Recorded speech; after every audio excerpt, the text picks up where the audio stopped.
জিবরাইল আলাইহিস সালাম নবীজির কাছে আসছে, হাঁটুর সাথে হাঁটু লাগায়া বসতেন। নবীজিকে কয়েকটি প্রশ্ন করেছেন, নবীজি জবাব দিয়েছেন।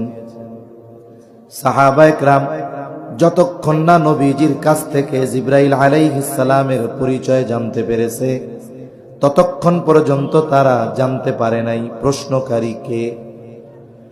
এক নম্বরে নবীজিকে প্রশ্ন করলেন জিবরাইল আলাইহিস সালাম, আখবিরনি আনিল ইসলাম,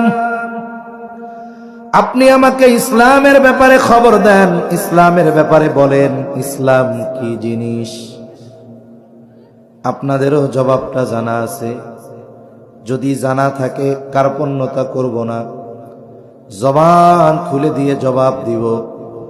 বলেন তো ইসলামের ভিত্তি কয়টা? ইসলামের ভিত্তি 5টা। নবীজি এই 5টি বিষয়ের কথা বললেন। এরপরে নবীজিকে প্রশ্ন করা হলো, আখবিরনি আনিল ঈমান, আপনি আমাকে বলেন ঈমান কি জিনিস, ঈমানের ব্যাপারে খবর দেন। একটু আগে আপনাদের বললাম, বলেন তো ঈমানের ভিত্তি কয়টা? আরো জোরে কোন কয়টা? 6টা। নবীজি এই 6টি বিষয়ের কথা বললেন।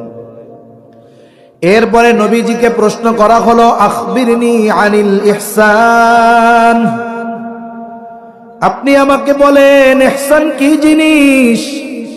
নবীজি জবাব দিলেন, আন তা'বুদাল্লাহা কাআন্নাকা তারাহু ফাইন লাম তাকুন তারাহু ফাইন্নাহু ইয়ারাকা।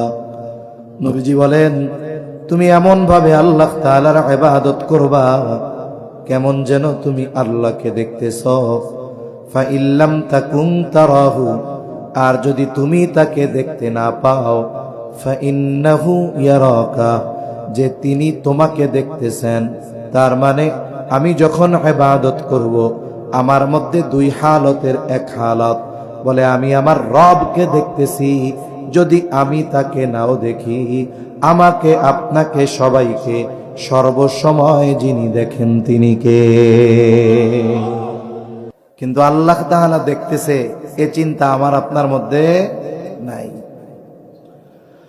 এরপরে নবীজিকে প্রশ্ন করা হলো, আখবিরনি আনিস সাআহ, কিয়ামত কখন সংগঠিত হবে? নবীজি সাল্লাল্লাহু আলাইহি ওয়াসাল্লাম এই প্রশ্নের জবাবে বললেন, মাল মাসউলু আনহা বিআ'লামা মিনাস